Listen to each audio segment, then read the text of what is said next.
Degenerate हो चुकी हैं हमारी शक्तियां, उनका रीजनरेशन और फिर एक डिवाइन ट्रांसफॉर्मेशन।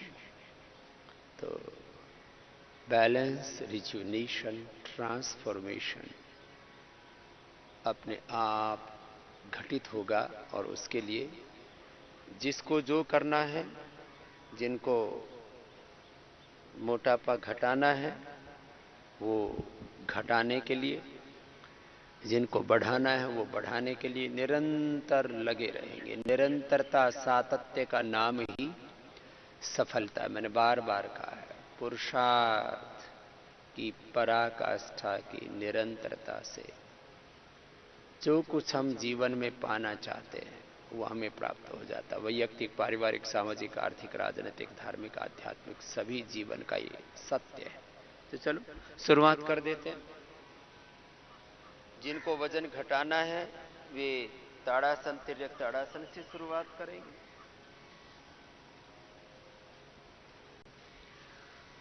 और जिनको बढ़ाना है वे सूर्य नमस्कार आराम आराम से, मध्यम गति से, तीव्र गति से, जिस का जैसा सामर्थ्य है अपने अपने सामर्थ्य के अनुसार अभ्यास। 50-50 के 2 राउंड, 2 आवृत्ति, लंबे लंबे श्वासों के साथ। तिर्यक ताड़ासन, त्रिकोणासन,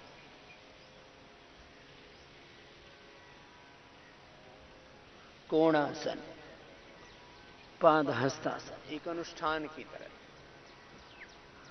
मैं जीवन के सत्य को एक ही शब्द में बार बार कहता हूं, पुरुषार्थ की पराकाष्ठा। पुरुषार्थ ही जीवन है, पुरुषार्थ ही धर्म, अर्थ, काम, जिसको त्रिवर्ग कहा हमारे शास्त्रों में, और मोक्ष जिसको जीवन का सर्वोपरि लक्ष्य कहा है। जीवन की पूर्णता।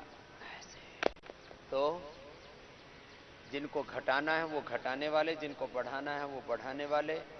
और फिर मधुमेह के लिए, उच्च रक्तचाप के लिए, मेरुदंड के लिए जिसकी जैसी आवश्यकता है वैसे योगाभ्यास करते हैं। आज के योगाभ्यास हम एक स्वदेशी से स्वावलंबी आत्मनिर्भर भारत बनाने की जो गीत हमने गाए थे उससे कर रहे हैं, एक भजन के साथ संगीतमय योगाभ्यास कर। जाग उठा है देश सारा, दृढ़ संकल्प की बारी है, स्वाभिमान जगा भारत का, नव युग की तैयारी है। ये गीत हमने बहुत गाए थे। अब प्रधानमंत्री जी ने भी अपने उद्बोधन में कहा कि हमें एक आत्मनिर्भर भारत बनाना है, स्वावलंबी भारत बनाना है। जो आज ग्लोबल प्रोडक्ट्स हैं वो भी कभी लोकल हुआ करते थे। हमें लोकल बनाना है, लोकल बेचना है, लोकल खरीदना है, और उसके ऊपर गौरव, प्राइड, स्वाभिमान का अनुभव करना है। लोकल के बारे में हमें वोकल भी होना है, और फिर लोकल को हमें ग्लोबल बनाना है।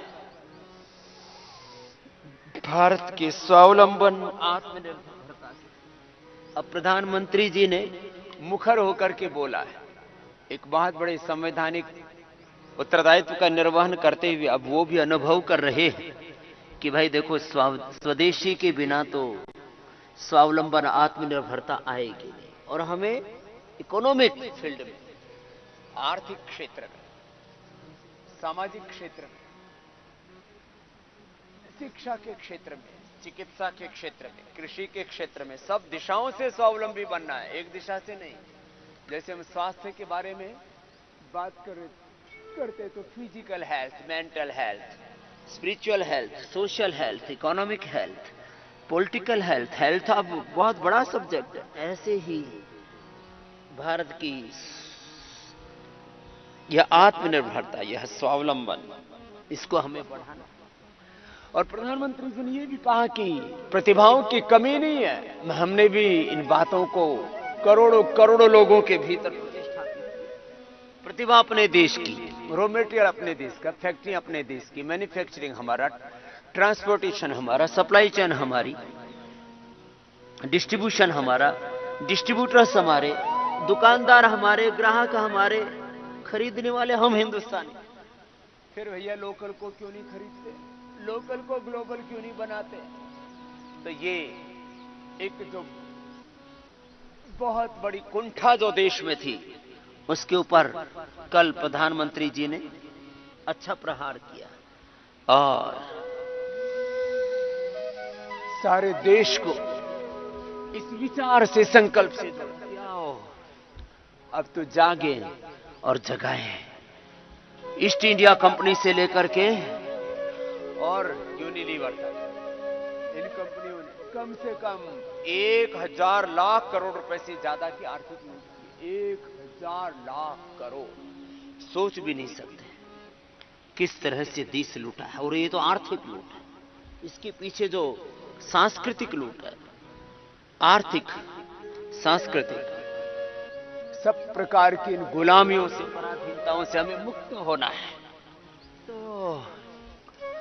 अपने अपने अभ्यास करते, मैंने कहा संगीतमय,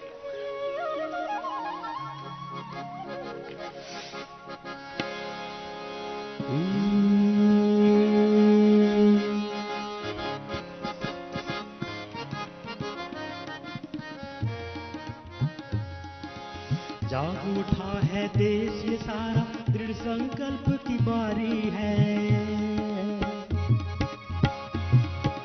जाग उठा है देश ये सारा, दृढ़ संकल्प की बारी है। स्वाभिमान जगा भारत का, नवयुग की तैयारी है। स्वाभिमान जगा भारत का, नवयुग की तैयारी है। जाग उठा है देश ये सारा,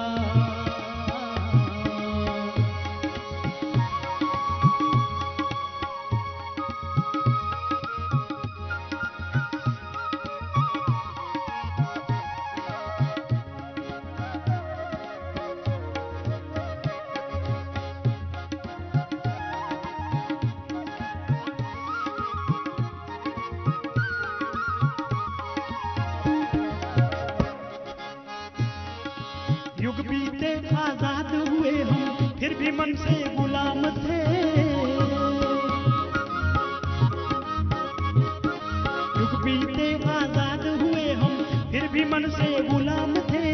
देश की मर्यादा को भुलाकर दबे हुए गुमनाम थे। वीर शहीदों के बलिदान को विस्मित करे अनजान थे। वीर शहीदों के बलिदान को विस्मित करे अनजान थे। आज मगर लौटी है चेतना, आज मगर लौटी है चेतना, जग उठने की बारी है।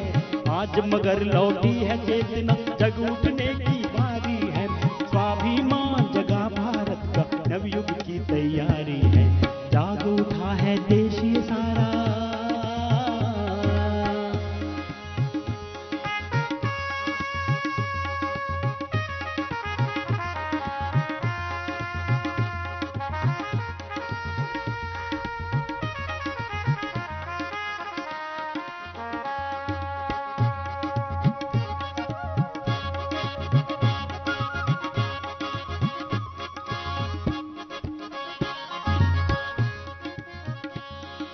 अब नवीन भारत में न कोई बालक भूखा सोएगा।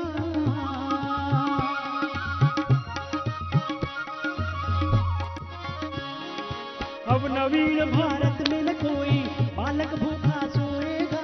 अब अनपढ़ रह कर ना कोई अपने भाग्य को रोएगा।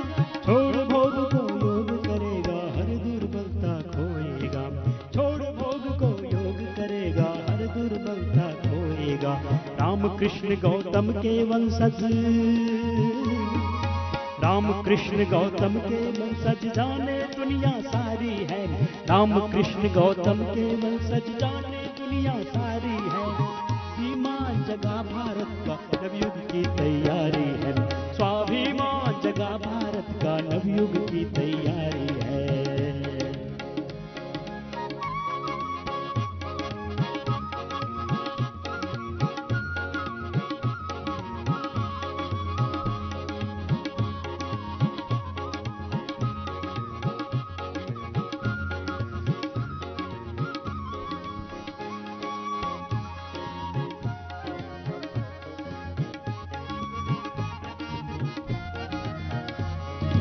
अब स्वदेश का एक भी पैसा जाएगा ना विदेश में।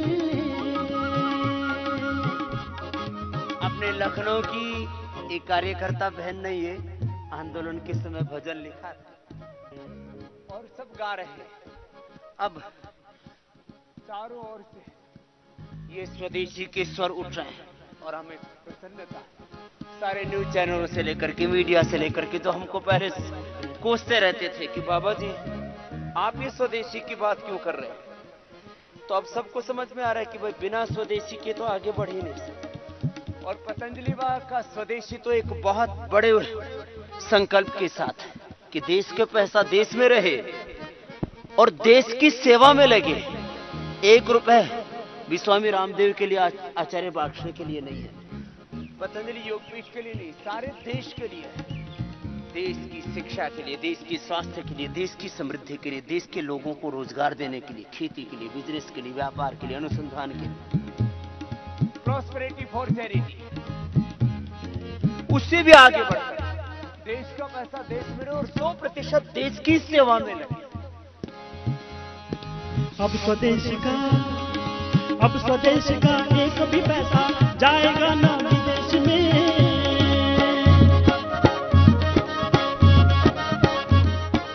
अब स्वदेश का एक भी पैसा जाएगा ना विदेश में। तन भी स्वदेशी मन भी स्वदेशी, सुख है अपने ही वेश में। ऐसा मर्द भुजाएं सक्षम देश की जनता सारी है, ऐसा मर्द भुजाएं सक्षम देश की जनता सारी है। भ्रष्टाचार को अब न सहेंगे, भ्रष्टाचार को अब न सहेंगे, सदाचार की बारी है। अत्याचार को अब न सहेंगे, सदाचार की बारी है। स्वाभिमान जगा भारत का नवयुग की तैयारी है, स्वाभिमान जगा भारत का नवयुग की तैयारी है। जाग उठा है देश ये सारा, दृढ़ संकल्प की बारी है। जाग उठा है देश ये सारा, दृढ़ संकल्प की बारी है। स्वाभिमान जगा भारत का नवयुग की तैयारी है, स्वाभिमान जगा भारत का नवयुग की तैयारी है। जाग उठा है देश ये सारा, दृढ़ संकल्प की बारी है। जाग उठा है देश ये सारा, दृढ़ संकल्प की बारी है। स्वाभिमान जगा भारत का नवयुग की तैयारी है, स्वाभिमान जगा भारत का नवयुग की तैयारी है। स्वाभिमान जगा भारत का नवयुग की तैयारी है, नवयुग की तैयारी है, नवयुग की तैयारी है, नवयुग की तैयारी है। ऐसे थोड़ा बॉडी को वार्म अप करके और 25-50 बार ऐसे एक एक अभ्यास करके जो करना है उसको एकाग्रता से एक अनुष्ठान की तरह करें। जीवन एक यज्ञ है, पुरुषो वाव यज्ञ है, और यज्ञीय भाव से जो भी हमें पाना है, योग को और यज्ञ को कल्प वृक्ष की तरह कहा है। हम यहाँ नियमित यज्ञ भी करते हैं, यहाँ यज्ञशाला भी सामने है, योगशाला, यज्ञशाला, गौशाला, वेदशाला, ये पतंजलि योगपीठ में पिछले 25-30 वर्षों से यही अनुष्ठान हम करने में लगे और एक दिन भी हमने अपने स्वधर्म को छोड़ा नहीं। चलो अब जिसको जो करने हैं, मोटापा घटाने वालों को बैठ करके अभ्यास करने हैं 25-50 बार, 25-25 करके 50 बार कर लिया, 2 राउंड में 100 बार हो जाता है। पसीना आता है आने दो, बहता है बहने दो, अपने आप ये शरीर अपने आप को व्यवस्थित करता है और उसका मूल मंत्र है पुरुषार्थ। इस सृष्टि के ब्रह्मांड के मूल में भगवान का पुरुषार्थ है, ब्रह्मांड के मूल में भगवान का पुरुषार्थ। विष्णोः कर्माणि पश्यत यतो व्रतानि पस्पसे इंद्रस्य युज्यः सखा। इस सृष्टि के मूल में भगवान का पुरुषार्थ है और ये अपने जीवन के मूल में अपना पुरुषार्थ, जो करेंगे उनको वही मिलेगा। लंबे लंबे श्वासों के साथ आप योगाभ्यास कर रहे हैं। किसी को 5 दिन, किसी को 7 दिन हो गए इस प्रक्रिया में सम्मिलित हुए। तो घटाने वालों ने घटाया भी है, बढ़ाने वालों ने बढ़ाया भी है। 2-3 किलो तक तो यात्रा पहुंच गई है। अभी थोड़ा अश्वगंधा खाएं, मेदोहरवटी खाएं, गोधन अर्क पी लें और पेट गड़बड़ नहीं होना चाहिए, पेट साफ रहना चाहिए। तो किसी किसी को जब बहुत कम खाते हैं तो कॉन्स्टिपेशन हो जाता है, तो फिर मेटाबॉलिज्म कमजोर पड़ जाता है। इसलिए जो है अनुराग जी से लेकर के और वेद प्रिया जी, मनीष जी, ये सब हमारे 3 टॉपर हैं। और छोटे हमारे बच्चे भी, वो भी लगे हुए हैं जोर शोर से। छोटे बच्चों को भी उनका वजन बढ़ गया था, तो मैंने इनको भी कितना कितना घटाया बेटा? 1। और दूसरी कहाँ है? एक का नाम है साक्षी और सिमरन। सिमरन का कितना घटा? 1-1। चलो घटता रहेगा, कंटिन्यू करते रहे, इसमें विराम नहीं आना चाहिए, करते रहो। और एक बात और है, जैसे हमारे आशीष जी हैं, वजन तो 2.25 किलो के आसपास ही कम हुआ है, लेकिन पैंट ढीली हो गई है। इधर आओ, पैंट ढीली हो गई है करीब आधा फीट। हाँ देखो, इधर आओ, वही पहन रखी है ना इधर। मतलब एक खास बात बता रहा हूं, कुछ चीजों में अनुभव में आपको थोड़ा समय लगता है। करते रहो आप लोग, रुको मत। एक लय के साथ श्वासों का चक्र, योगाभ्यास का चक्र, व्यायाम का चक्र, प्राणायाम का चक्र, ध्यान का चक्र, पूरा ही चक्र भी चलता रहना चाहिए, तभी चक्र भी टूटेगा। देखो तो है ये, इसकी मतलब इसमें पूरा कम से कम ये 8 इंच, मुझे दिख रहा है, ये तो इतना बड़ा है। इंचेज पहले कितने इंच थे, पहले चेक नहीं की बीएमआई। इंचेज में कम से कम इसका 8-10 इंच, 8-10 इंच। एक सप्ताह ही हुआ है, 5 दिन हुआ, आज 1 सप्ताह पूरा हो रहा है। करीब 8 से 10 इंच पूरी। इसने जब मेरे को परसों ही दिखाया, बोलो स्वामी जी ढीली होली सब, और दिख भी रहे हैं। पहले ये दिखते थे तो इनको देख करके हमको ही थोड़ा सा डर सा लगता था अब इनको खुद भी अच्छा लग रहा है। वेट लॉस होना एक बात है, पूरी बीएमआई नॉर्मल होना, पूरी बॉडी में एनर्जी आना, तो ये वजन भी 2.25 किलो कम हो गया, ये है बात। फिर अब खान पीन पर नियंत्रण बना रहेगा, कंटिन्यू करते रहेंगे, हो जाएगा रूपांतरण। अब जिनको बढ़ाना है उनका किसी किसी का एक बार घटता भी है शरीर में, पूरी एक बार जो है रूपांतरण की प्रक्रिया जब होगी ना, तो एक बार तो जब 100 बार सूर्य नमस्कार करेंगे, 100 बार दंड बैठक लगाएंगे, तो एक बार तो कम होगा थोड़ा, और किसी किसी का कम होकर के फिर बढ़ना भी शुरू हो गया है। जब 100 बार सूर्य नमस्कार, 100 बार दंड बैठक, तो घटने वाली प्रक्रिया भी, बढ़ने वाली प्रक्रिया भी, दोनों साथ साथ चल रही हैं। उसमें भी वजन बढ़ाने वालों में जो है आधा किलो से लेकर के और 1.25 किलो तक बढ़ा है, और घटाने वालों में 3 किलो से ज्यादा घटा भी। तो वजन बढ़ाने वालों में दीपिका और हमारे जगत देव जी, और अलग अलग हैं, और किसी किसी का 100-200 ग्राम कम हो गया तो उससे कोई फर्क नहीं पड़ता, वो बढ़ जाएगा भी। अलग अलग का अलग अलग वेट लिखा हुआ है, बढ़ रहा है घट रहा है, लगे हुए हैं। किसी का आधा किलो, किसी का 1 किलो, किसी का 2 किलो। अब ये शुरू हो जाएगा प्रोसेस, और रोज 100-200 ग्राम ऐड ऑन होता जाएगा। बस इसको छोड़ना नहीं है। मैंने जीवन में कुछ बड़े शब्द कहे हैं, वापस दोहरा रहा हूं। और मैं तो अलग अलग तरह के योगाभ्यास करते हुए आपको हर रोज अपनी बात कहता हूं। अभी भी जो नियमित जीवन के लिए 12 आसन कराते हैं, सबके लिए, सबके आरोग्य के लिए, वो 12 आसन कर रहा हूं। और एक एक आसन एक बार में कम से कम 1 से 2 मिनट ऐसे।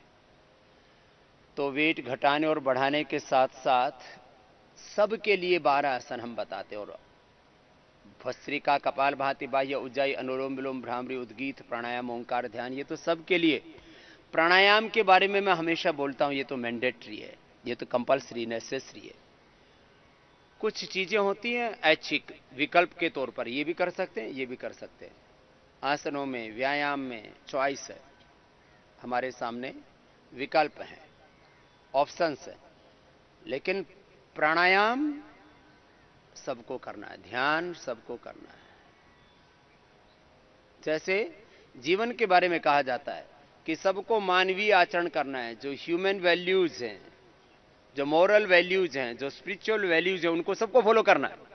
उसके बाद आप खेती करें, बिजनेस करें, व्यापार करें, राजनीति करें, वो सब ठीक है, लेकिन मानवीय मूल्यों का आपको पालन करना ही करना है। ऐसे प्राणायाम तो सबको करना ही करना है। उसके अलावा जिसके लिए जो आसन अभिष्ट हैं, उपयुक्त हैं, उनको करना है। तो खैर, मैंने हमेशा जीवन में 8-10 शब्दों का बहुत प्रयोग किया है। वो प्रयोग करते हुए ही जो है आपको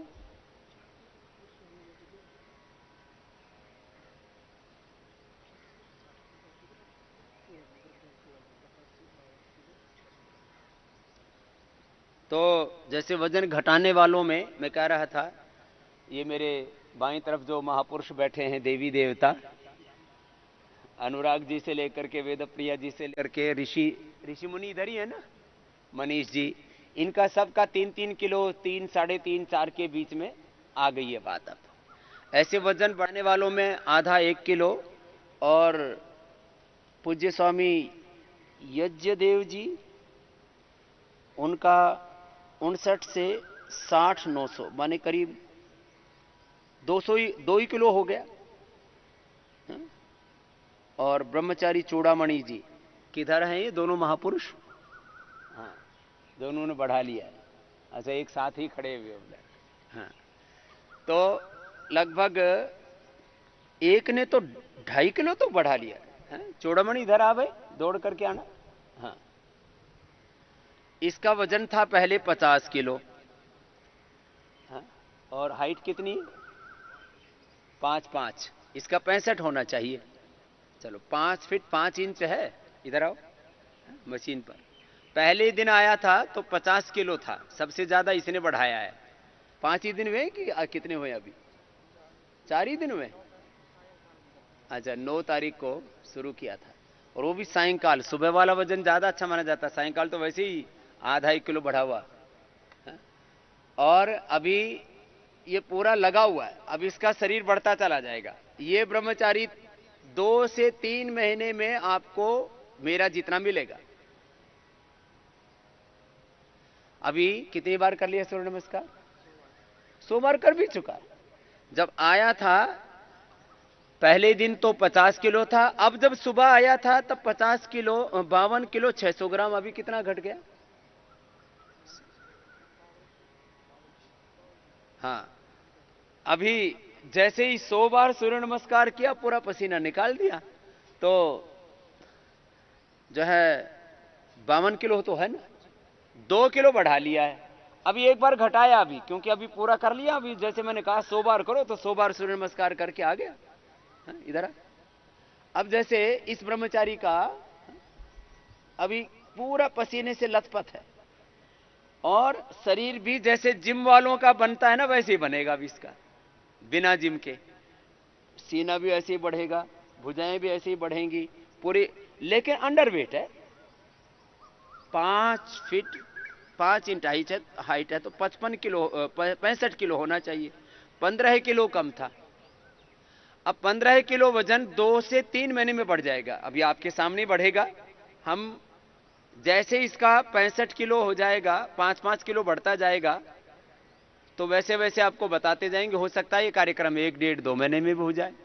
तो ये वजन बढ़ाने वाले मैंने पहली बार लिए हैं जीव आत्माएं। चलो जाओ, और सही तरीके से बढ़ेगा। इनकी सबकी फोटो भी खींच के रखना। पहले का जो फोटो होता है वो अलग तरह का आएगा, और योग के बाद जो शरीर उभरता है फिर, अब इसमें इनको केला खिला रहे हैं, दूध पिला रहे हैं, अश्वगंधा शतावर दे रहे हैं। अभी आम भी थोड़े थोड़े आ गए, अभी फिर आम भी पूरा खिलाएंगे। और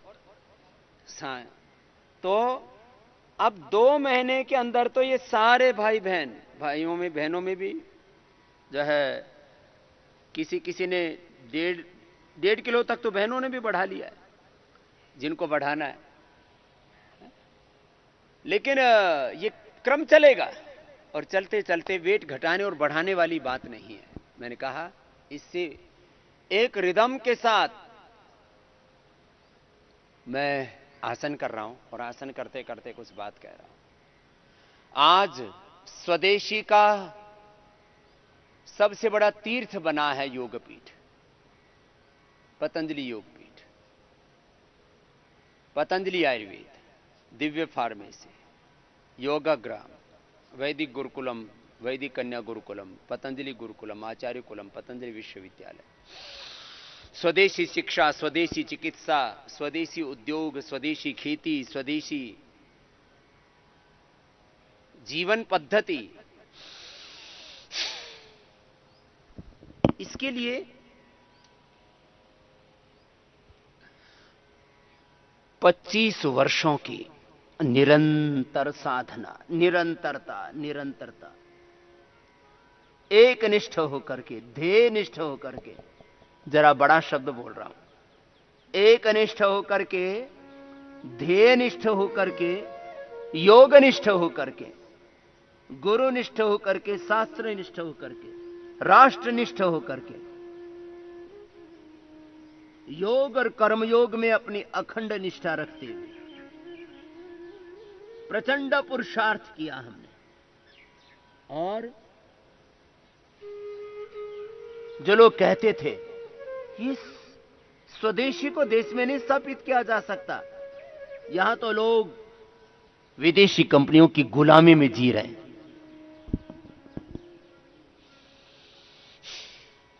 हम शुरू में जब स्वदेशी के गीत गाते थे, तब लोग कहते थे स्वामी रामदेव का दिमाग पागल है, ये तो कभी होगा इस देश में। और ये स्वदेशी के गीत मेरे नहीं थे। मेरा हो तन स्वदेशी, मेरा हो मन स्वदेशी, मर जाऊं तो भी मेरा हो भी कफन स्वदेशी। पंडित रामप्रसाद बिस्मिल का लिखा हुआ गीत है। बस हमने इस स्वदेशी के गीत को ही नहीं गाया।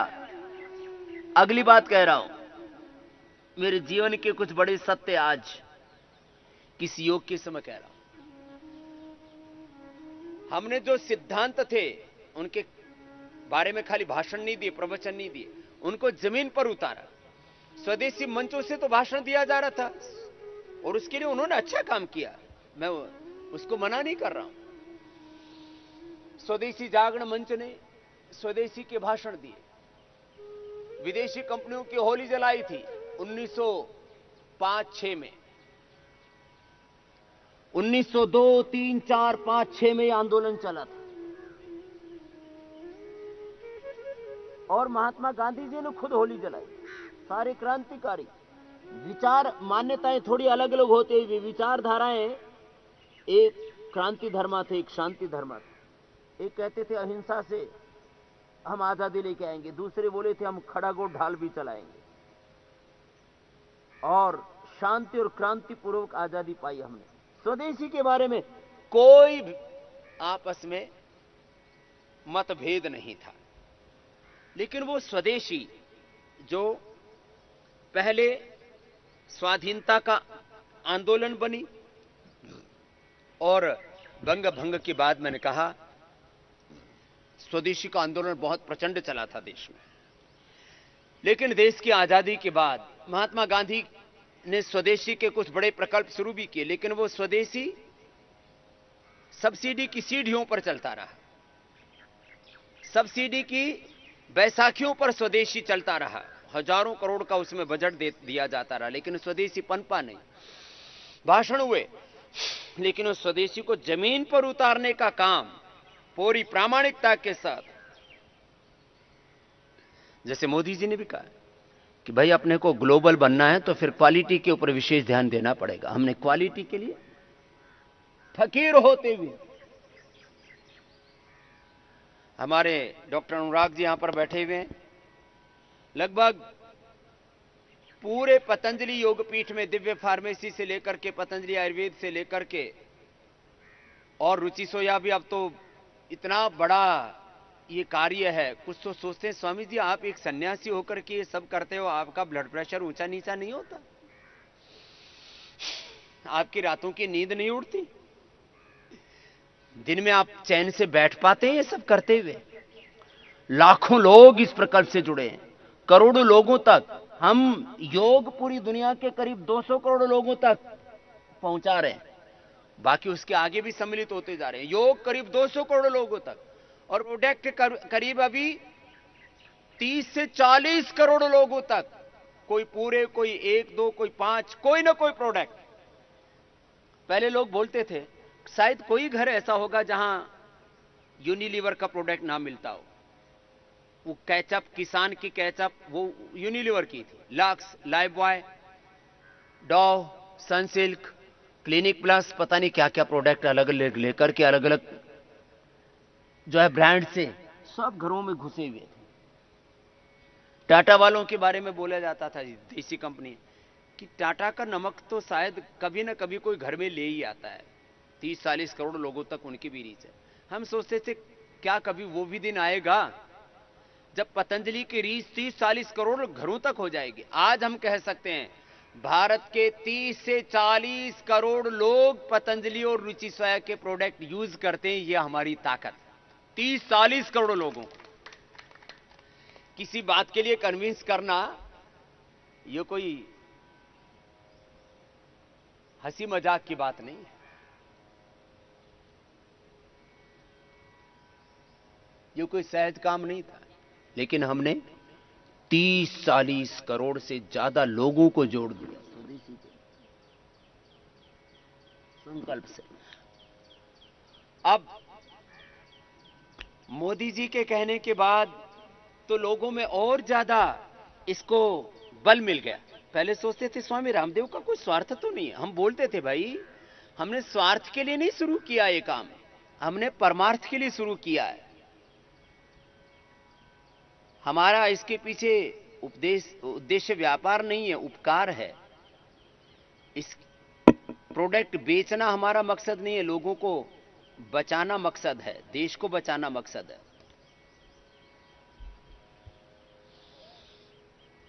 ये व्यापार नहीं, ये उपचार है, उपकार है।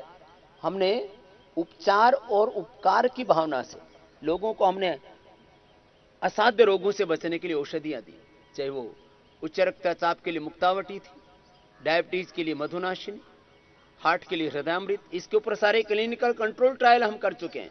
शुरू में मुझसे लोग पूछते थे एविडेंस क्या है, एविडेंस बेस्ड मेडिसिन को मानेंगे, एविडेंस बेस्ड ट्रीटमेंट को, एविडेंस बेस्ड, रिसर्च बेस्ड बात करो स्वामी जी। मैंने कहा भैया हम आप फकीर आदमी, हमारे पास तो कोई रहने के लिए अपनी झोपड़ी नहीं है। अब रहते तो हम अभी भी झोपड़ी में ही हैं, लेकिन अमेरिका से, ब्रिटेन से, कनाडा से, पूरे यूरोप से भी कहीं ज्यादा बेहतर इंफ्रास्ट्रक्चर और पूरा इक्विपमेंट, सारी मशीनरी, पूरे साइंटिफिक पैरामीटर्स के साथ हमने पतंजलि रिसर्च सेंटर बना दी। लगभग 500 लोग डायरेक्ट इनडायरेक्ट उस पूरे रिसर्च के अंदर जुड़े हुए हैं। 500 लोगों की पूरी टीम खड़ी कर दी। पूज्य श्रद्धेय आचार्य बाक्षंज महाराज जी उसको लीड कर रहे हैं रिसर्च के कार्य को। हमारे डॉक्टर अनुराग जी और इनके साथ एक सीनियर साइंटिस्टों की बहुत बड़ी फौज है, एक बहुत बड़ी संगठित शक्ति है। और हम लोग अभी जो आर्थराइटिस के लिए हमने चाहे अश्वशिला, पीड़ांतक, इन सब के, कोरोना के लिए भी इनिशियल जो आज पूरी भारत सरकार कह रही है कि भाई इम्यूनिटी बढ़ाना है तो योग को अपनाना पड़ेगा, आयुर्वेद को अपनाना पड़ेगा, तो ये इनिशियल रिसर्च भी पतंजलि ने करके दिया। अश्वगंधा से विथेनॉल, गिलो से टिनोकार्टिसाइड, ये एक्टिव कंपोनेंट खोज करके और पतंजलि ने दी। उसके बाद सरकार ने कहा, पहले तो सरकार बोलने की हिम्मत नहीं कर पा रही थी, और ये सब एलोपैथी वाले नाराज ना हो जाएं, होम्योपैथी वाले क्या कहेंगे, यूनानी सिद्ध वाले क्या कहेंगे। सरकार के सामने बड़े संकट होते हैं कि जो है कहीं इसमें लामबंद ना हो जाएं, लोग ये ना कहें कि देखो ये तो आयुर्वेद की बात कर रहे हैं, हमारी बात नहीं कर रहे। बड़ा मामला दिक्कत वाला होता है पंचायती कामों में। लेकिन अब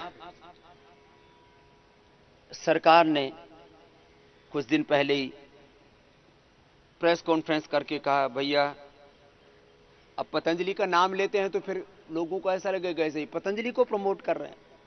अरे भैया, पतंजलि तो एक ऋषि थे। ये अलग बात है कि हमने पतंजलि एक ब्रांड भी बना दिया। अब उनके ब्रांड कैसे हैं? लाइफ बॉय, ना उसमें लाइफ है ना इसमें बॉय है। There is no life, no boy, but this is life boy.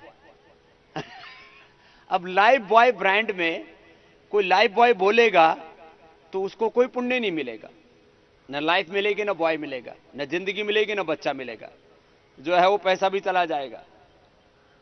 Patanjali बोलने से एक ऋषि का नामस्मरण होता है, एक ऋषि का नाम, ऋषि का काम, ऋषि का ध्यान आता है दिमाग में।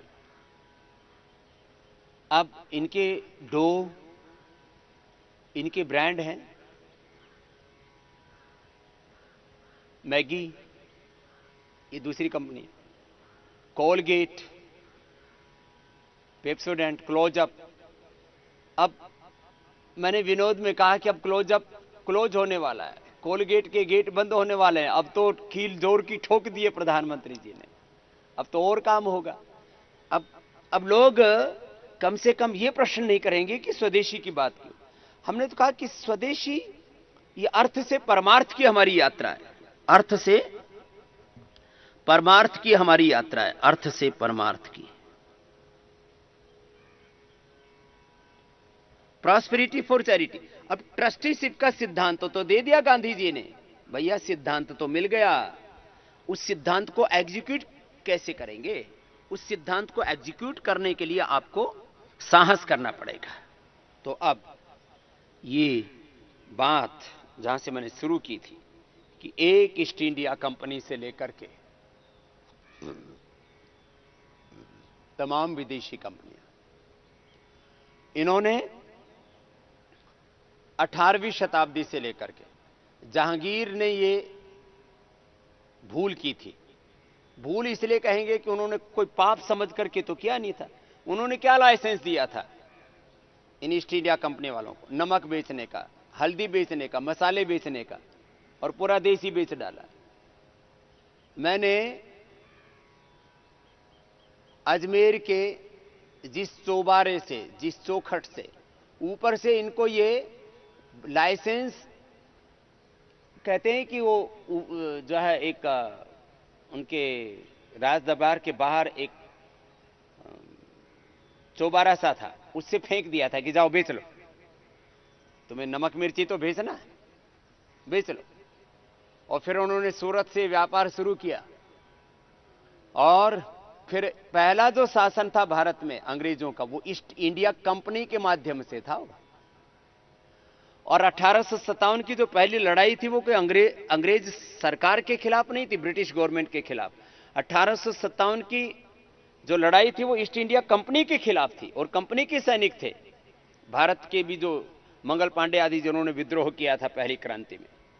तो मैं कह रहा हूं आपको इस रूप में कि एक ईस्ट इंडिया कंपनी से लेकर के आज तक जितनी भारत में कंपनी आई, भाई वो भी तो इसमें कोई टेक्नोलॉजी है, साबुन है, शैम्पू है, टूथपेस्ट है, टॉयलेट क्लीनर है। अब हमने सबके विकल्प दे दिए। फ्लोर क्लीनर है, उन्होंने बनाया फिनाइल, हमने बनाया गुनाइल। उन्होंने जो है हार्पिक का कोई विकल्प नहीं था, हमने ग्रीन फ्लश, एनवायरमेंट की भी हानि नहीं और सफाई पूरी। छोटी छोटी बातें हैं ये। किसी ने, भारत की किसी कंपनी ने फ्लोर क्लीनर और टॉयलेट क्लीनर बनाने का साहस ही नहीं किया। बोले जी जहां भी देखो, हमने तो एक ऐड बनाया, उसका कैंपेन इसलिए नहीं कर पाए, हाई कोर्ट और सुप्रीम कोर्ट तक मुकदमेबाजी चलती है हम जब कोई भी ऐड कैंपेन शुरू कर देते हैं। तो अभी दोबारा शुरू करेंगे, फिर हमने उसमें थोड़े बहुत संशोधन कर लिए। क्या करें, कुछ कुछ चीजों में तो सीधी सीधी बोल भी तो नहीं सकते, बहुत सी उसमें फिर भी हम तो 99% सीधी सीधी ठोक देते हैं, बाकी तो इतना भी नहीं बोल पाते। हमने ग्रीन फ्लश के लिए एक ऐड कैंपेन बनाया तो हार्पिक वालों ने मुकदमा ठोक दिया। हमारे लाखों रुपए तो कम से कम भी नहीं तो कम से कम नहीं तो हमारे कई करोड़, वो 10, 20, 25, 50 करोड़ कितने हैं पूरा पता नहीं, क्योंकि मैं अभी कोई यहां पर वो बैलेंस शीट लेकर के नहीं बैठा हूं। करोड़ों रुपए तो हमारे मुकदमों में खर्च हुए हैं कई तरह से। अभी भी कल ही एक निर्णय हुआ, जज ने कहा भाई ऐसे आप अभिव्यक्ति का गला घोट नहीं सकते कि भाई स्वामी रामदेव पतंजलि कुछ बोलेगा ही नहीं। हाँ, एक दो शब्दों में तुमको आपत्ति है तो हटा लो। बोलो नहीं, इस तरह के ऐड कैंपेन नहीं चलेगी। जज ने बोला ये तो तुम्हारी बात नहीं मानी जाएगी। कल का एक निर्णय। ऐसे कम से कम 100 से ज्यादा मुकदमे तो खाली ऐड कैंपेन को लेकर के हम पर हो गए। हाई कोर्ट और सुप्रीम कोर्ट तक हम लड़े। बोले भाई नहीं, ऐसे तो नहीं आप गला घोट सकते। बड़ी बड़ी इसके लिए संस्थाएं बना रखी थी उन्होंने अपने आप की, और सारी विदेशी कंपनी वाले ही उसमें वही करता धरता कि ये ऐड कैंपेन नहीं चला सकते। हमने उन इंस्टीट्यूशंस का ही बहिष्कार कर दिया। ये लड़ाई हमारी पिछले 10 सालों से चल रही है। उनकी एडवाइजरी कोई नहीं मानते हम। मैंने कहा कराओ तुम अपनी ऐसी तैसी। जो है फिर कोर्टों में केस चलते हैं, लड़ते हैं हम खूब। आप लोगों को तो, देशवासियों को भी हमने इस बारे में बताया नहीं, आज पहली बार मैं बोल रहा हूं कि स्वदेशी के नाम पर कैंपेन करने पर और विदेशी कंपनियों के ऊपर जरा सा कुछ बोल पर तुरंत कोर्ट केस। अब प्रधानमंत्री मोदी पर केस कर ले, इनकी हिम्मत है तो। उन्होंने कह दिया। अब पहले तो बाबा बोल रहा था, अब प्रधानमंत्री बोल रहे भाई स्वदेशी से ही आत्मनिर्भर राष्ट्र बनेगा, स्वावलंबी भारत बनेगा। लोकल को ही ग्लोबल करना है। ये जो आज ग्लोबल हैं ये भी कभी लोकल थे। अपने देश में प्रतिभाओं की कमी नहीं है और थकना नहीं है, हारना नहीं है, किसी भी तरह से घबराना नहीं है, इसके बहुत मायने। तो मैं कह रहा था एक आर्थिक और सांस्कृतिक लूट, गुलामी, दासता का शिकार हो गया था भारत, उसको हमने उभारा है। तो मैं तो जो सब को करने के लिए बोला हुआ है वो भुजंगासन कर रहा हूं, और वैसे मोटापा वालों को भी 100 बार बोला हुआ है। जिनको घटाना है वे ऐसे आराम आराम से कर रहे हैं, जिनको बढ़ाना है वो पूरी दंड लगा रहे हैं 100 बार। तो पूरा अलग अलग सबके लिए 100 बार, और मैं खुद भी 100 बार करता हूं। पुरुषार्थ की पराकाष्ठा। हां देखो, मैं तीनों एक साथ शब्द बोल रहा हूं। कुछ यहां ज्ञान मार्गी, कुछ भक्ति मार्गी, कुछ कर्म योग के मार्ग वाले, अलग अलग मार्ग खोज लिए थे लोगों ने। हमने कहा हम ज्ञान और भक्ति पूर्वक कर्म पुरुषार्थ करने वाली संस्था और संगठन है। केवल ज्ञान नहीं, केवल भक्ति नहीं, केवल कर्म नहीं, हम समग्रता से और संतुलन से चलने वाले हैं। हमने ज्ञान और विज्ञान, knowledge, science, technology, innovation, invention, research, evidence based, सब पूरा का पूरा evidence based medicine, research based पूरे डॉक्यूमेंट्स, पूरे दस्तावेज हमने तैयार किए एक एक मेडिसिन के।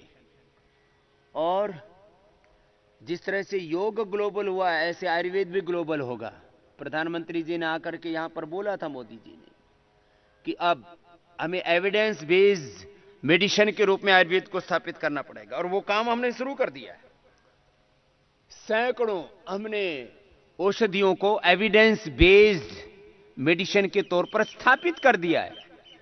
अब इसके लिए पूरा प्रोसेस है, ये एक दिन में नहीं हो जाता। इसके लिए लगातार वर्षों वर्षों लग जाते हैं, क्योंकि अलग अलग रिसर्च की, फिर अलग अलग रिसर्च जर्नल्स में उसको प्रकाशित करवाना, एक के बाद दूसरे में, दूसरे के बाद तीसरे में, उसके भी अलग अलग चरण हैं, अलग अलग स्टेप्स हैं। जर्नल्स के भी अलग अलग लेवल हैं। पहले कुछ तो इतना हमसे नफरत करते हैं कि कुछ जर्नल वाले तो बोले ये भारत से रिसर्च आया है, ये आयुर्वेद के बारे में आया है, ये छापना ही नहीं है। ऐसे जिनके भीतर कुंठाएं हैं, दुराग्रह हैं, उनको तोड़ना भी आसान काम नहीं है। लेकिन हम पूरे साइंटिफिक पैरामीटर्स को फॉलो करते हैं।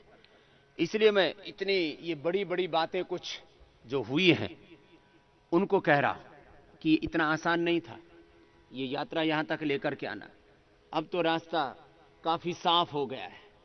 अब हम इंसाफ दे पाएंगे स्वदेशी को भी, स्वराष्ट्र को भी, देशवासियों को भी। और इस दिशा में यह कार्यक्रम निरंतर चल रहा है। और अब तो लोग और ज्यादा निष्ठा से, और ज्यादा भरोसे के साथ स्वदेशी की ओर लौटेंगे, जब पता लगेगा कि हमारे अज्ञान के कारण से, हमारे अविवेक के कारण से, हमारी लापरवाही, बेहोशी के कारण से, हमारी छोटी छोटी असावधानियों के कारण से, अनजाने में ही हमसे देश का नुकसान हो रहा था। हम अपने घरों में साबुन, टूथपेस्ट, नमक, हल्दी, नूडल, खाने पीने की चीजें, मिल्क, चाय, कॉफी, अब बताओ, नेस्ले की नाइस कॉफी, नेस्ले से लेकर के, यूनिलीवर से लेकर के, हमारे घरों में चाय कॉफी भी 90% विदेशी कंपनियों की है। पहली बात तो चाय कॉफी ज्यादा पीना नहीं चाहिए। हम जैसे तो 100% मनाही वाले हैं। हमारे तो पतंजलि योगपीठ में, पतंजलि गुरुकुलम में, आचार्य कुलम में, वैदिक गुरुकुलम, वैदिक कन्या गुरुकुलम में एक बार भी चाय कॉफी बनती ही नहीं है। कोई मेहमान आदि आ जाते हैं तो एक्सेप्शन के तौर पर हम कहीं बना भी लेते हैं, तो 99% हम आयुर्वेदिक दिव्य पेय बनाते हैं, हर्बल टी बना रखी हमने।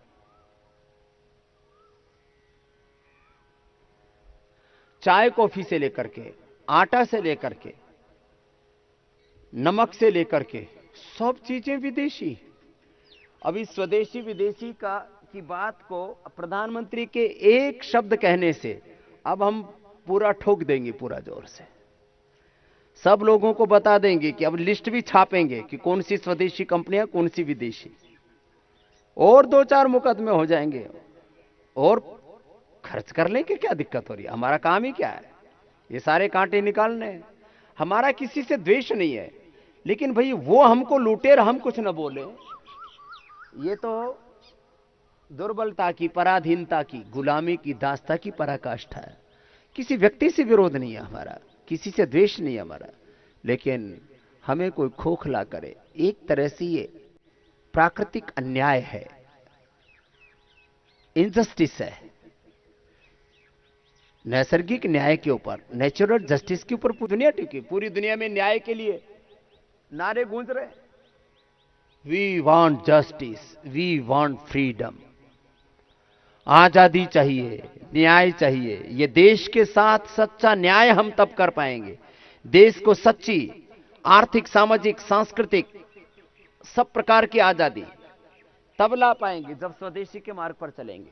आज शिक्षा की आजादी कहां है? मैकाले का शिक्षा तंत्र चल रहा है 1835 में, जो उसने इंडियन एजुकेशन एक्ट बनाया था, वही चल रहा है। शिक्षा की आजादी कहां है? चिकित्सा की आजादी कहां है? कोरोना में भी सब पीछे लगे पड़े हैं एलोपैथी वाले प्रोटोकॉल के। अरे एलोपैथी वाला प्रोटोकॉल का हमारा विरोध नहीं है, वो जीवन रक्षा के लिए जरूरी हो तो दो, लेकिन सबसे पहली प्राथमिकता अपने आयुर्वेद को दो, अपने योग को दो। शिक्षा में विदेशी तंत्र, चिकित्सा में विदेशी तंत्र, खेतों पर मॉन्सेंटो जैसी विदेशी कंपनियों का कब्जा, बीज में, दवा में, खाद में। शिक्षा में विदेशी कंपनियों का कुचक्र षड्यंत्र, चिकित्सा में, खेती में, बिजनेस में, व्यापार में कोई सेक्टर छोड़ा नहीं उन्होंने।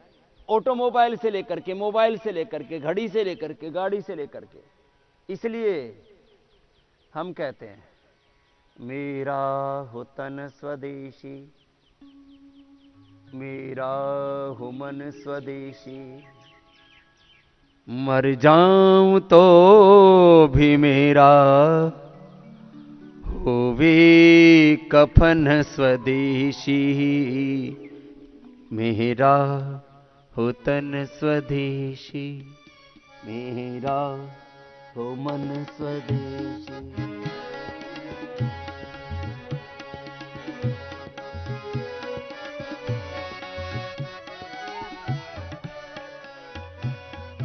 आप लोग अपने वाले भूल मत जाना, मैं तो सबके लिए 12 आसन, उसमें लास्ट में मोटापा वाले भी आते हैं। ये अर्धालासन, पाद वृत्तासन, द्विचक्रिकासन, 12 आसन सबको करने हैं और प्राणायाम करना वो अभी बैठ के बताने वाला हूं। आप अपने वाले करते रहना, जो जिसको जो करना है। और ये विचार, ये संकल्प, योग तो जीवन में सर्वोपरि है, देश में राष्ट्र धर्म सर्वोपरि है, स्वदेशी सर्वोपरि है, स्वदेश सर्वोपरि है, कंट्री फास्ट, राष्ट्र प्रेम, राष्ट्र हित, राष्ट्र धर्म सर्वोपरि है। ये हमने नारा दिया इस देश को, नारा नहीं, ये संकल्प दिया। संकल्प ही नहीं, हमने इसको जिया, इस विचार को।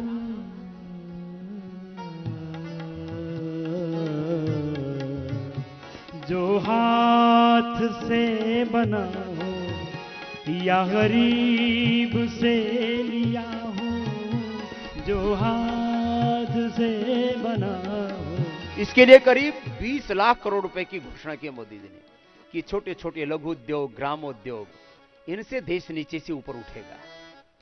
अच्छी बात है, कोरोना काल में संकट और चुनौतियों के समय एक समाधान भी निकल करके आया तो है।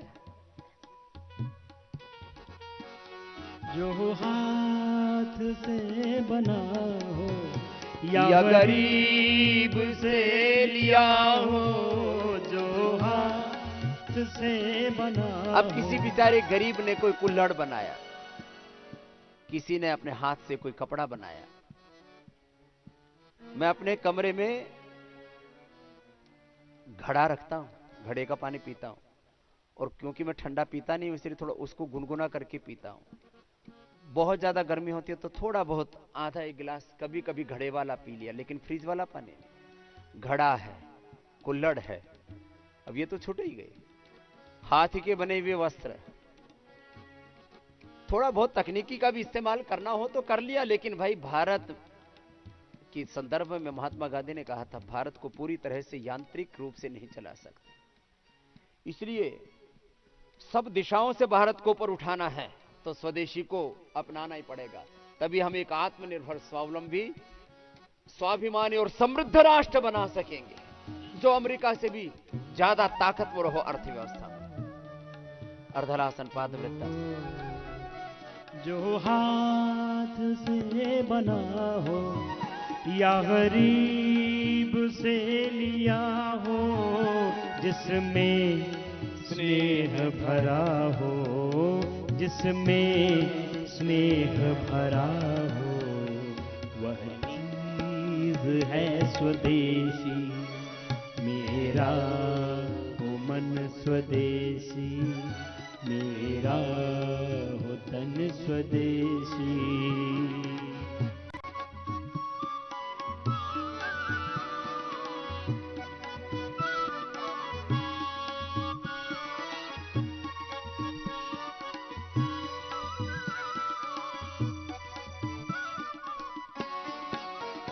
तन में बसन स्वदेशी, मन में लगन स्वदेशी।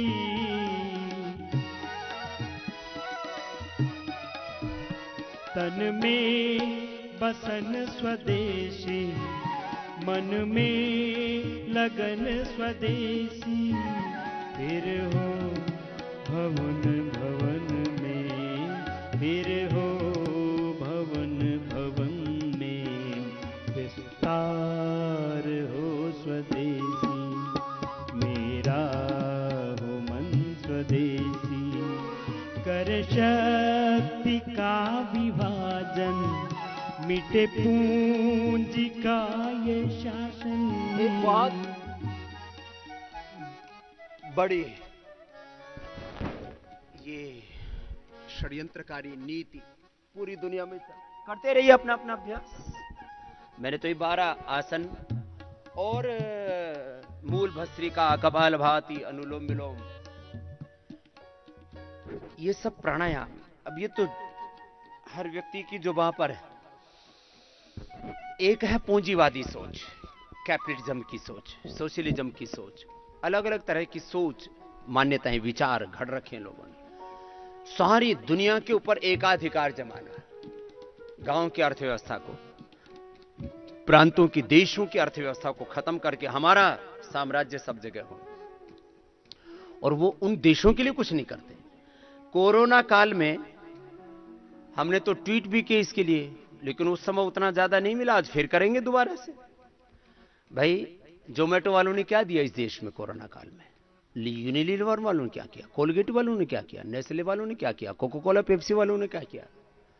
जो अलग अलग गाड़ियां बनाने वाली, मोबाइल बनाने वाली ऑटोमोबाइल कंपनियां हैं, मोबाइल कंपनियां हैं, इलेक्ट्रॉनिक्स बेचने वाली कंपनियां, चाइना की कंपनियां, उनसे तो पैसे में हमने किट खरीदी, वो भी नकली दे दी हमको। वो तो एक अलग बात है। माने इनकी सोच किसी देश के प्रति प्रेम नहीं है। मैंने बोला कि पतंजलि जब लोकल से ग्लोबल हो रहा है और होगा, तो हम उन देशों के बारे में भी सोचेंगे। कोई गरीब देश से हम पैसा भारत में लेकर के नहीं आएंगे। हम नेपाल में पतंजलि का सामान बेचते, उसका प्रॉफिट उसी नेपाल देश में लगाते हैं। हम अफ्रीकन कंट्रीज में सामान बेचते हैं, अभी थोड़ा थोड़ा ही शुरू किया है, तो वहां का प्रॉफिट वहां लगाते हैं। जो गरीब देश हैं उससे प्रॉफिट बाहर लेकर के नहीं जाना। ये विदेशी कंपनियां गरीब देशों को लूटती हैं और वहां का पैसा सारी दुनिया, मैंने तो अपने आंखों से देखी किस तरह से 100 से ज्यादा, 150 से ज्यादा, थोड़ा बहुत सब मिला करके लूटा है ब्रिटेन ने। उसके पास अपने पास कुछ है ही नहीं, ना उसके पास नेचुरल रिसोर्सेज है, ना खेती है उसके पास, ना कोई बिजनेस है, ना कोई व्यापार है। सारी दुनिया से लूट लूट करके इकट्ठा किया है। ये लूट खाली जब मुगलों ने ही नहीं की, इनसे ज्यादा अंग्रेजों ने की है। ये पूरा लूट तंत्र है, ये व्यापार तंत्र नहीं। और इसको मिटाना है और देश को बचाना है। और सारी दुनिया को, खाली देश की बात नहीं, प्रधानमंत्री मोदी जी ने जो हम रोज बोलते थे उस मंत्र को भी बोला, माता भूमि ही पुत्रो हम पृथिव्या। हमने तो सारी धरती को अपनी मां माना है और सब समृद्धि पूर्वक जिए, सब सुख पूर्वक जिए, सबको न्याय मिले, सबको सम्मान और स्वाभिमान के साथ जीने का हक मिले, ये सोच हमारी। लेकिन हम तो खुद ही लूट के शिकार हो गए, खुद आर्थिक रूप से, वैचारिक रूप से बीमार हो गए, कमजोर हो गए, पराधीन हो गए, गुलाम हो गए। करे शक्ति का विभाजन, मिटे पूंजी का ये पूंजीवाद, कैपिटलिज्म, सामंतवाद, अधिनायकवाद, डोमिनेट करने की जो सोच है, डोमिनेशन, ये सब जगह अभी भी चल रहा है। ये अमेरिका और यूरोप का, कुछ मामलों में चाइना का, कुछ में और अलग अलग देशों का। हम इस तरह की सामंतवादी, पूंजीवादी, अधिनायकवादी जो सोच है उसके खिलाफ है। ये बहुत बड़ी सोच है स्वदेशी की। और मैंने देश से लेकर के पूरे यूरोप के, पूरे अमेरिका के, पूरे ब्रिटेन के सारे अखबारों को, टीवी चैनलों को ये इंटरव्यू दिए हुए हैं कि हमारी स्वदेशी की जो सोच है ये कोई संकीर्ण सोच नहीं है, इसके पीछे किसी का विरोध नहीं है, बल्कि सब स्वाभाविक रूप से उन्नत हो, किसी के साथ किसी भी प्रकार का नेचुरल इनजस्टिस ना हो। कर शक्ति का विभाजन, मिटे पूंजी का ये शासन, बनेगा स्वावलंबी, बने राष्ट्र स्वावलंबी, वह नीति है स्वदेशी, मेरा हो मन स्वदेशी, मेरा हो तन स्वदेशी।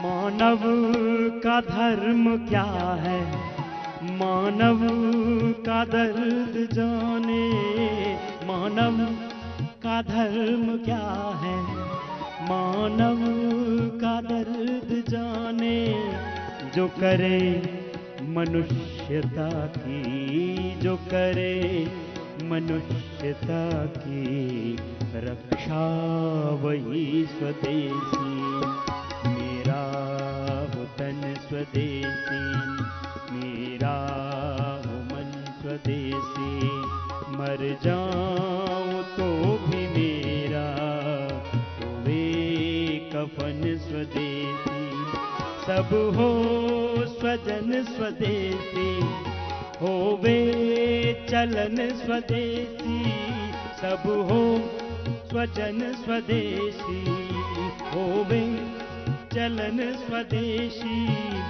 मरते समय कफन भी, मरते समय कफन भी दरकार हो स्वदेशी, मेरा हो मन स्वदेशी, मेरा हो तन स्वदेशी, मर जाऊं तो भी मेरा, मर जाऊं तो भी मेरा होवे कफन स्वदेशी, मेरा हो मन स्वदेशी, मेरा हो तन स्वदेशी, मेरा हो मन स्वदेशी। मर जाऊं तो भी मेरा होवे कफन स्वदेशी, अंतिम श्वास तक, टिल द लास्ट ब्रेथ, हम इसी विचार, इसी संकल्प में स्वदेशी हमारा संकल्प बन जाए, माने उसके सिवा हम और किसी भी बात से समझौता ना करें। मोदी जी ने कल कहा कि लक्ष्य चाहे कितना ही बड़ा हो, उसको पाना नामुमकिन, असंभव नहीं, मुश्किल है, लेकिन हमें हारना नहीं, हमें थकना नहीं, हमें रुकना नहीं, हमें झुकना नहीं, हमें हटना नहीं अपने मार्ग से, हमें बिकना भी नहीं। बहुत से लोग हैं जो अभी कोरोना के संक्रमण काल में भी चाइना से लेकर के और सारी यूरोप की और अमेरिका की बड़ी बड़ी कंपनियां छोटी छोटी कंपनियों को निगलना चाह रही थी। कानून बनाने पड़े सरकार को। लोग कई बार संकट में संघर्ष नहीं कर पाते। हमने भी संकट देखे, हमने देश के सामने बोला नहीं है, मुंह खोला नहीं है कि किस संघर्ष से, किस चुनौती से, किस प्रकार से हम लोग यहां तक पहुंचे हैं। ये कोई साधारण बात नहीं है। एक अनपढ़ माँ बाप के घर में पैदा होकर के, चाहे स्वामी रामदेव हो, आचार्य बालकृष्ण हो, हम लोगों ने गांव की धूल भरी अंधियारी गलियों से लेकर के इस दुनिया की ये संघर्ष और चुनौती भरी यात्रा को आगे नहीं बढ़ाया, इसको एक आरोहण दिया है, एक वो इसको शीर्ष कीर्तिमान दिया है लोगों के सामने, एक एग्जाम्पल, एक उदाहरण के तौर पर, एक नजीर के तौर पर, एक आइकॉन के तौर पर स्थापित किया है। अभी रिसोर्स सोया कंपनी के कल के इकोनॉमिक टाइम्स में सुबह सुबह उठा मैं, तो मेरे को किसी ने व्हाट्सएप भेज रखा था कि हमारे हेमंत बंसल जी, उनको पहले पतंजलि मित्र रिसोर्स सोया में भेज दिया। अब देखो, बाबा का कुछ नहीं, लेकिन कहने में सारा मीडिया सब ऐसे ही बोलता है। इकोनॉमिक टाइम्स ने लिखा है, बाबा की इस कंपनी के शेयर, नाम उसमें एक पैसे का शेयर होल्डर ना होगा, लेकिन नाम मेरा ही चलता है, कोई बात नहीं, सारा देश ही मेरा है, वैसे तो सारी दुनिया मेरी है, मैं वर्ल्ड सिटीजन हूं। बाबा की इस कंपनी के शेयर का कमाल, 4 महीने में 3300% का उछाल रुचि सोया में, 3300। अब लोग सोचते हैं स्वामी जी होता कैसे है? भैया एक एक क्षण लगना पड़ता है, जैसे आपको लगा रखा है ना कपाल भाती, रुकना नहीं चाहिए, ताली भी बजाओ तो कपाल भाती चलना चाहिए ये एक एक क्षण ऐसे ही आरोहण हुआ है। श्रद्धे पूज्याचार्य बालकृष्ण जी महाराज ने, हमने, इस पतंजलि में जितने भी लोग लगे हुए हैं, ये साधारण घटना नहीं है। संगठन से लेकर के, संस्था से लेकर के, अलग अलग मैन्युफैक्चरिंग यूनिट से लेकर के, ट्रांसपोर्टेशन लेकर के, डिस्ट्रीब्यूशन से लेकर के, प्रत्यक्ष परोक्ष करीब 5 लाख लोग लगे हुए हैं, तब ये कार्यक्रम चल रहा है। कितने? 5 लाख लोग, डायरेक्ट इनडायरेक्ट लोग, और करीब 5 करोड़ किसान, 5 करोड़ किसान और आम लोग इसके साथ जुड़े हैं, तब जाकर के हम ये 40-50 करोड़ तक अब पहुंच रहे हैं। और अब तो हालात ये है, इस समय हमने सब चुनौतियों के बावजूद, पतंजलि ने और रुचि सोया ने इन कठिन और चुनौती भरे, संकट भरे समय में भी पहले से ज्यादा अपना लक्ष्य अचीव किया है। इसको कहते हैं चुनौतियों के बीच कैसे काम करना होता है। बोले जब अनुकूल समय होता है तब तो आर्मी को, देश को, दुनिया को कोई भी लीड कर लेगा, उसमें करना है क्या है, उस समय तो सैल्यूट मार लेने आपको, ठीक है ये कर लो, ये कर लो, ऐसा कर लो, वैसा कर लो। जब चुनौती का समय होता है तब कैसे आप चीजों को लीड करते हो, डील करते हो। इसलिए जब बहुत बड़े इंटरव्यू होते हैं कंपनियों के अंदर, प्रोफेशनल्स को रखा जाता है, 2-2, 5-5 करोड़ के पैकेज वाले, 10-20 करोड़ के भी साल की सैलरी लेने वाले लोग होते हैं, बिजनेस वाले नहीं। तो उनके अचीवमेंट्स बताने लगते हैं। तो जो अच्छी कंपनियां वो कहती हैं हमको आपका अचीवमेंट नहीं पूछना है, आप ये बताओ आपकी कंपनी कभी संकट में आई, कभी लॉस में आई, कभी चैलेंज आपने देखे, और चैलेंज देखे तो उस समय आपने क्या किया। तो चैलेंजेस को जो फेस करने वाले लोग होते हैं उनको चुना जाता है बड़े काम के लिए। और एक अंतिम बात कह करके आज के सत्र को आस्था पर विराम देंगे, लेकिन बाकी चलता रहेगा अनुष्ठान। संघर्षों के कारण से राम राम बने।